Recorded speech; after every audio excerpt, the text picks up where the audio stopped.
Bienvenue dans mes geekeries. Donc j'ai été faire un petit tour dans mon baby nose. Ça faisait un petit moment quand même que j'avais pas été là-bas, parce que déjà dans mon grand nose, il n'y avait pas grand-chose du tout ces dernières semaines. Donc je m'étais pas trop motivé à aller dans mon baby nose. Bon, je dis que ça fait un moment, ça devait faire 2 semaines, mais pour moi c'est très long. Donc voilà, j'ai été faire un petit tour. Bon, pas grand-chose du tout, mais j'ai quand même pris cette OST spéciale édition de Aladdin. Aladdin fait partie de mon podium de Disney préféré. J'avais déjà une OST, l'OST française, et là donc c'est l'OST américaine que étrangement je n'avais pas, alors que c'est peut-être les plus faciles à trouver, hein. C'est parfois difficile de trouver les OST FR. Du coup, je ne sais pas pourquoi je dis OST-FR, le terme c'est BOF, bande originale française. Donc voilà, Aladdin, dont je suis très fan. Mon podium de Disney, c'est, je ne vous les mets pas dans l'ordre, hein, mais c'est Aladdin, le retour de Jafar, ex aequo. Le retour de Jafar, l'animation est beaucoup moins bonne, mais l'histoire est vachement bien. Il y a la saga Toy Story, et oui, vous allez vous moquer, mais la saga Frozen.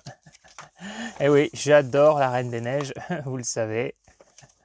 Enfin, je dis vous le savez si vous suivez un peu mes vidéos. Dernièrement, j'en ai profité même pour faire quelques gags rapport à Elsa, puisqu'on aime bien se moquer de moi à cause de ça. Ensuite, j'ai pris, alors normalement ce sont des DVD qu'on trouve au marchand de journaux, ce genre de choses, qui sont à 9,99 €. Bon, on vous fait croire que c'est à 16,99 € et que c'est en promo à 9,99 €. C'est juste que c'est des invendus et que voilà, ils veulent se faire du pognon. Pognon. Donc Crypto et les super animaux. Celui-là, je ne l'avais pas. Je collectionne tous les films qui ont un rapport avec les super-héros, particulièrement DC Comics. Pour cela dit, je fais aussi Marvel. Mais un petit faible supplémentaire pour l'univers DC, parce que plus sombre, et parce que y a Batman, et que Batman, c'est mon préféré. Donc Crypto, hein, le chien de Superman. J'ai pas vu ce film d'animation, donc il faudra que je me rattrape ça. J'avais hésité à aller le voir au cinéma à un moment, mais voilà, les finances m'ont retenu. Voilà, j'en profite, hein, je l'ouvre devant vous, hop, si j'y arrive. Voilà, il y en avait pas mal d'autres. Il y avait The Suicide Squad, et bon, il y avait plein de choses, mais que j'avais déjà.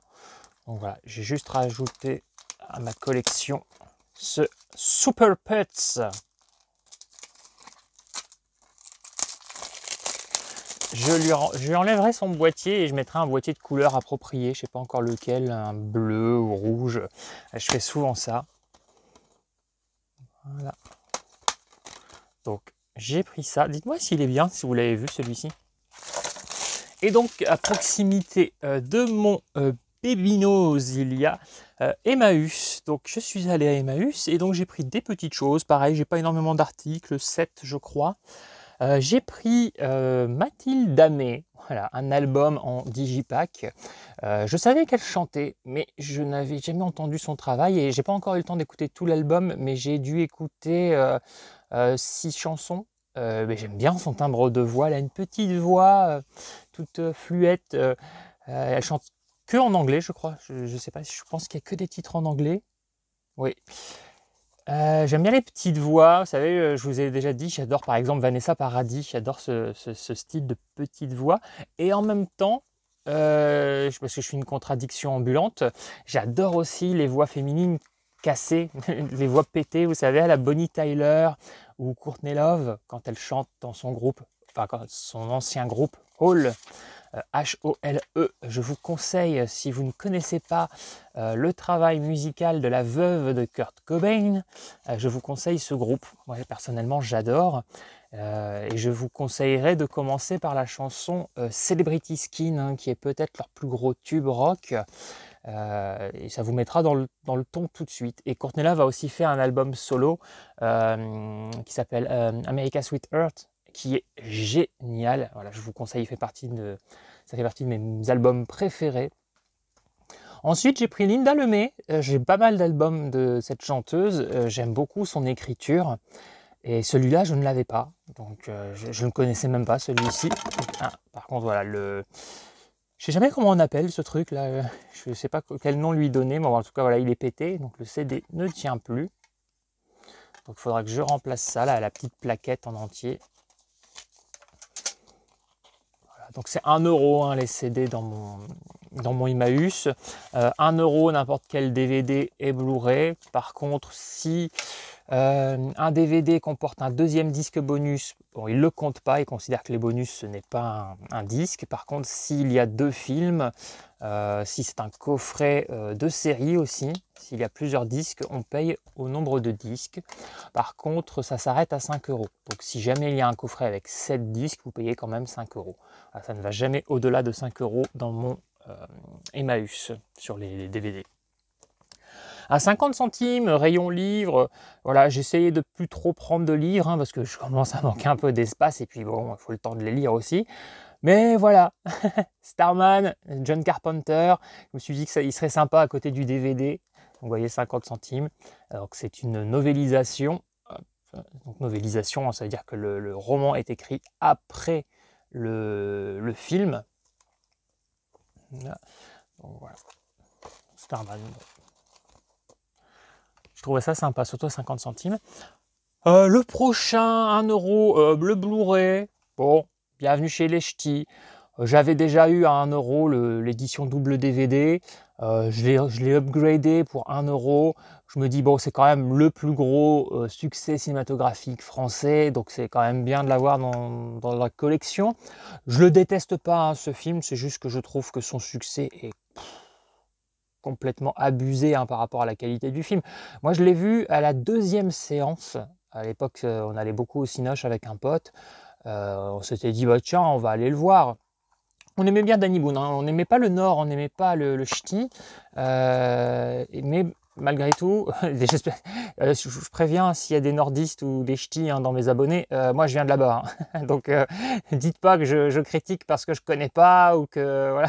Non, non, je connais très très très bien et c'est pour ça que j'aime pas. Puis donc j'ai du mal avec tous les patois, tout ça. Moi j'aime bien parler. Bon, même si dans ces vidéos, comme je suis tout le temps en impro et qu'il y a parfois un petit peu de stress, hein, parce que je suis un stressé de nature, je vais souvent bafouiller ou ce genre de choses, mais j'aime le bon parler. Bon bref, donc j'ai un peu de mal avec tout ça, puis bon, bah, moi qui voulais être acteur, j'ai évolué dans des petits villages qui parlaient ch'ti, et forcément ça me faisait saigner des oreilles, je voulais tellement apprendre à parler correctement, et les gens autour de moi ne m'aidaient pas, pas les adultes ne m'aidaient pas, ma famille ne m'aidait pas, même certains profs hein, parlaient vraiment entre la poissonnière et le ch'ti, enfin, il y avait ça vous aidait pas à évoluer quoi, dans la vie, quand vous aviez envie de progresser. Bon bref, donc tout ça pour dire que j'ai un rapport un peu divisé. J'aimais bien Danny Boone quand j'étais môme et ado, parce que, même encore maintenant, mais parce qu'il avait fait un art de ce que moi je considérais comme un handicap, le ch'ti. Je vous rappelle hein, que je viens de là-bas, donc j'en suis un, donc je ne suis pas en train de critiquer sans légitimité, hein, j'ai le droit, même si je déteste dire ça, c'est les gens qui me disent ça des fois pour m'embêter. Je suis ch'ti, enfin je me suis jamais considéré comme ch'ti parce que j'avais pas envie d'en être un, et que dès que j'ai pu, je me suis barré. Vers l'âge de 17 ans, même si après j'ai encore passé pas mal de temps hein, dans cette région. Mais voilà. Bon bref, tout ça pour dire que on avait été à la 2e séance, donc c'était pas encore un gros succès. Nous, on souhaitait un petit succès d'Danny Boone. À l'époque, il y avait des comédies comme Brise de Nice, tout ça, qui avaient fait 4 millions d'entrées. On trouvait que c'était déjà trop par rapport à la qualité du film.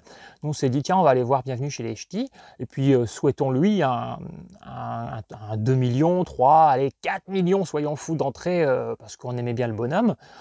Et puis en final, voilà, on avait passé un bon moment, on se dit ouais c'est sympa, bon voilà, il a voulu valoriser aussi sa région, il a fait un joli petit film, ça va, mais on s'était pas non plus éclaté de bout en bout, malgré le fait qu'on avait passé un bon moment. On s'était dit que ça ne méritait pas forcément 4 millions d'entrées, mais on lui souhaitait, voilà. Et puis au final, ça a été le carton qu'on connaît, et là, ça nous a blasé avec des potes, on s'est dit non mais c'est abusé, quoi, c'est ça le film qui nous représente. Bon, Après, tant mieux pour lui. J'avais trouvé Anne-Marie Vin très drôle, surtout qu'Anne-Marie Vin n'est pas ch'ti. Elle avait appris à parler ch'ti. Et je crois que c'est la seule fois où j'ai vu une femme parler ch'ti et où je lui trouvais malgré tout un petit côté rigolo et un petit charme. La seule de ma vie, alors que j'en ai croisé des tonnes et des tonnes, hein, puisque j'ai grandi dans cette région. Le ch'ti est loin d'être un accent sexy. Hein. Je connais des gens qui disent « Moi, j'adorerais avoir une copine avec l'accent russe, l'accent espagnol, l'accent italien. » Je n'ai jamais entendu personne dire « Oh là là, j'aimerais tellement avoir une copine qui a l'accent ch'ti. » Et je me souviens d'une ex qui m'a fait un coup de pute un jour. Elle savait que je détestais l'accent ch'ti. Je vous épargne les détails, mais on était dans une position très intime. Elle avait le dessus, on peut dire ça comme ça. Elle en a profité de ce moment-là pour commencer à dire des trucs coquins, mais en ch'ti. Elle l'a fait exprès, parce qu'elle parlait pas ch'ti du tout au quotidien, mais elle savait le faire. Et elle l'a fait exprès. Bon bref, là je vous raconte cette petite anecdote parce que juste parce que je sais pas, je dérive toujours. Donc voilà, donc bienvenue chez Ch'ti, je le déteste pas. Quand je tombe dessus, je me dis ouais c'est sympa, mais j'ai vraiment, ça me fait toujours grincer des dents le succès de ce film. Voilà, je trouve ça dommage que ce soit ça notre film numéro 1, que ça ait battu. Comment dire, Mission Cléopâtre, La Grande Vadrouille, voilà. Bref, même Titanic, hein, bon, il faudrait vérifier, parce qu'il y a des gens qui disent que ça a été triché, hein, que en termes d'entrée, ça l'a battu, ça l'a pas battu, je sais pas exactement. Bon, bref. Donc voilà, bienvenue chez Ch'ti, mais à avoir quand même, hein, je trouve que quand on fait une collection cinématographique, avoir le plus gros succès du cinéma de son propre pays, ça reste un peu à avoir. Ensuite, une intime conviction, un petit digipack slim là. Voilà. Donc je ne connais pas ce film, j'avais déjà entendu le titre, j'ai pas lu le pitch, je ne le lirai pas, comme ça j'aurai des surprises, enfin j'espère. J'ai vu que c'était marqué thriller, mais surtout je l'ai pris parce que Marina Foïs, c'est une actrice que j'aime beaucoup. Je la trouvais très drôle quand je l'ai connue dans Les Robins des Bois, puis j'ai vu plusieurs comédies avec elle, j'ai toujours trouvé cette nana hyper drôle. Et puis après, quand je l'ai vue dans du dramatique, je me suis dit, mais en fait, elle est excellente dans les deux registres. Donc voilà, je l'aime bien. Elle me vend un film, bon, à condition que le film soit pas trop cher non plus, parce que bon, mine de rien, elle fait toujours du film français, et vous le savez, je suis pas extrêmement fan de films français. Enfin, disons que c'est plutôt que je trouve que c'est un cinéma assez moyen.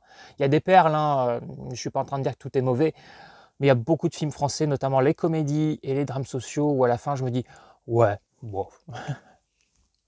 Ensuite, j'ai pris, alors ça, je ne connais pas du tout, 1 euro aussi, Les Bureaux de Dieu, donc réalisé par une femme. Et ce qui m'avait un peu interpellé, c'est qu'il y avait donc Nathalie Baye, Isabelle Carré et Béatrice Dalle. Donc voilà, je me suis dit, mais tiens, de quoi ça parle? Tout ce que vous avez toujours voulu savoir sur les femmes sans jamais oser le demander. Ouais, j'ai pas lu le pitch. Bah tiens, je vais peut-être le lire d'ailleurs, je suis un peu intrigué. Jamila aimerait prendre la pilule parce que maintenant, avec son copain, c'est devenu sérieux. La mère de Zoé lui donne des préservatifs, mais elle la traite de pute. Nejma cache ses pilules au dehors car sa mère fouille dans son sac. Hélène se trouve trop féconde. Clémence a peur. Adeline aurait aimé le garder. Margot aussi. Maria Angela aimerait savoir de qui elle est enceinte. Anna Maria a choisi l'amour et la liberté.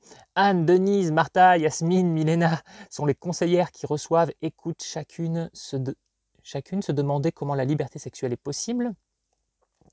Dans les bureaux de Dieu, on rit, on pleure, on est débordé, on y danse, on y fume sur le balcon, on y vient incognito dire son histoire ordinaire ou hallucinante. Ça m'aiguille un petit peu plus sur le sujet, j'arrive pas trop à savoir, est-ce que c'est une fiction? Est-ce que c'est une sorte de documentaire? Est-ce que c'est un documentaire? Voilà, je sais pas du tout, donc voilà, donc apparemment donc ça parle de sexe, de contraception, ça peut être intéressant. Alors là il y a un petit papier dedans, je sais pas ce que c'est, je vous le cache parce que oui, je vois qu'il y a le nom d'une personne, c'est quelqu'un qui a imprimé un mail. Donc voilà, Les Bureaux de Dieu. Je tenterai ça. J'étais vraiment curieux de voir ce DVD, parce que j'en avais jamais entendu parler. J'ai vu qu'il y avait un casting quand même avec des noms assez connus. Hein. Il y a aussi Michel Boujna, Marie Laforêt. Je me suis dit, tiens, je vais le prendre. Belle édition en plus, hein, avec le fourreau, un petit livret. Bon, voilà. Je me tenterai ça. Moi, j'aime bien tous les sujets comme ça, les femmes qui doivent se battre pour pouvoir parler de sexe, pour avoir le droit d'avorter, pour avoir le droit de prendre la pilule, ce genre de truc. C'est le genre de film qui me fout en colère envers les gens qui veulent les empêcher. Je déteste tout ce qui est liberticide. Vous le savez peut-être si vous avez vu mes vidéos, je vous ai déjà évoqué que quand j'étais môme et jeune ado, j'ai eu une grosse période où j'étais un souffre-douleur. Donc je me suis toujours senti proche des femmes parce qu'elles sont les souffre-douleurs de la société. Bon, ça s'améliore un peu, mais voilà, donc si vous vous demandez des fois pourquoi je vous dis je tiens avec les femmes dans telle ou telle cause, c'est pas du tout pour faire du politiquement correct. Moi, le politiquement correct, je me le taille en biseau.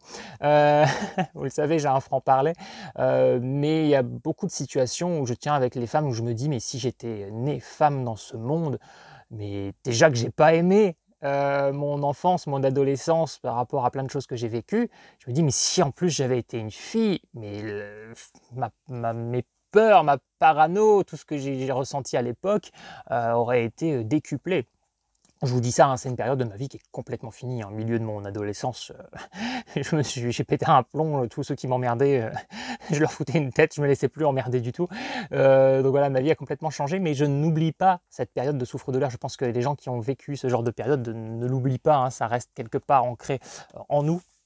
Bref, j'arrête de tergiverser et je vous présente, il me reste 2 articles. Je n'ai plus de platine vinyle, mais malgré tout, je me suis pris ce 45 tours que j'avais à une époque et que voilà, j'ai eu plusieurs problèmes dans ma vie.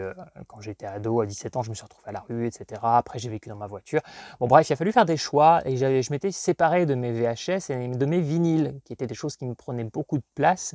Et j'avais ce vinyle de Vanessa Paradis, Maxou. J'avais aussi Joe le Taxi. La personne, je dis la personne, Emmaüs, avait le Joe le Taxi, mais il était arraché. Donc, j'ai pas eu envie de le prendre dans cet état. Donc voilà, c'est 50 centimes, les 45 tours. Je me suis repris ce petit Maxou. J'adore hein, Vanessa Paradis, j'adore son petit timbre de voix, là, cette petite voix fluette. Et je vais finir sur donc un autre 45 tours. Et j'étais super content, je ne cherchais pas, je n'y pensais même pas à ce 45 tours. Hate Wonder, qui est un groupe avec la chanteuse et actrice Patsy Kensit, que j'adore, j'aime bien son timbre de voix, puis elle est super jolie. Si vous vous demandez qui est Patsy Kensit, vous la connaissez très certainement, si vous êtes un minimum cinéphile, de L'Arme Fatale 2. Et oui, c'est Rika. La fameuse Rika, je pense que j'ai pas besoin de vous parler du personnage féminin de L'Arme Fatale 2, il est marquant, non? Moi, j'adore la saga L'Arme Fatale, je suis un très gros fan, et j'ai un petit faible supplémentaire pour le 2, et notamment à cause de Rika et tout ce qui se passe par rapport à elle. J'espère que vous avez vu le film. Bon, a priori, je vous spoil pas, quoi, L'Arme Fatale, culte. Si vous n'avez pas vu L'Arme Fatale, mais rattrapez ça, posez ce que vous faites, arrêtez même cette vidéo, tant pis si ça me supprime une vue, allez voir L'Arme Fatale, allez voir la jolie Rika. Donc voilà, donc ça j'étais super content de tomber dessus, en plus il est en bon état, parce que ouais, je m'attendais pas à tomber dessus. J'aimerais bien trouver aussi les albums en CD, bon, je peux l'écouter sur YouTube, mais j'aimerais bien avoir plus de choses sur Patsy Kensit, qui chante donc très bien, hein, puisque donc elle a fait des albums, très peu, mais elle en a fait quelques-uns, et puis elle a fait des chansons dans des films, et puis elle a aussi fait des comédies musicales, hein, elle avait fait Absolute Beginners, par exemple, avec David Bowie. Donc voilà ce que j'ai récupéré. Ah oui, puis vite fait dans la foulée, donc là j'ai fini pour les geekeries, mais à Babynos, j'ai aussi pris ça. Voilà, moi j'aime bien l'alcool. Donc voilà, j'ai pris des trucs, je dis j'aime bien l'alcool, bah oui, de toute façon tout à l'heure je vous ai dit que je venais du Nord, donc pléonasme. J'aime bien tacler, je m'en fous, je viens de là-bas, j'ai le droit. J'ai pris ça, donc là c'est, alors agave liqueur, c'est quoi agave liqueur? Agave, c'est quoi? C'est goyave, c'est je sais pas. Bon, liqueur d'agave. Bon, bah apparemment, donc même en français, ça se dit agave. Alors, je suis désolé, je viens de prouver mon imbécilité. Je ne sais pas ce que c'est qu'un ou une agave. Et liqueur de citron vert. Donc voilà, ce sont des petits shots où les deux alcools se mélangent. Vous avez une partie avec un alcool et une partie avec l'autre. Et bon, au moment où vous le buvez, normalement, ça se mélange. Voilà, des petites liqueurs à 16 degrés. Moi, j'adore tout ce qui est liqueur et ce genre de choses, les alcools un peu forts. Bon, voilà, 16 degrés, c'est moyen, mais c'est déjà pas mal pour une liqueur. Celui-ci, c'est liqueur aux herbes et liqueur énergie. Voilà. Et puis en plus, moi, les trucs que j'ai jamais goûté, j'adore essayer, que ce soit en bouffe, en boisson. J'aime bien tenter des trucs un peu chelous. La liqueur de fraise et liqueur de crème de vanille. Ça a l'air bien sympa aussi. Et liqueur d'orange et triple sec. Et j'ai beaucoup de potes qui pareil, hein, qui continuent, comme pour la Reine des Neiges ou tout ça, à me dire que je suis une gonzesse parce que j'aime bien les liqueurs, j'aime bien les trucs fruités. Bah oui, bon, je n'aime pas que ça, hein. Vous me donnez un cognac pur, un whisky pur ou tout ça, je vous le bois aussi.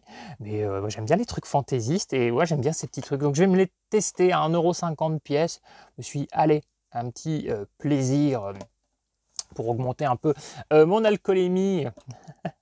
Voilà, oui, l'abus d'alcool, hein, gna gna gna gna, peut nuire, ceci, non-incitation à l'alcool, gna gna gna gna, voilà, blablabla, vous savez.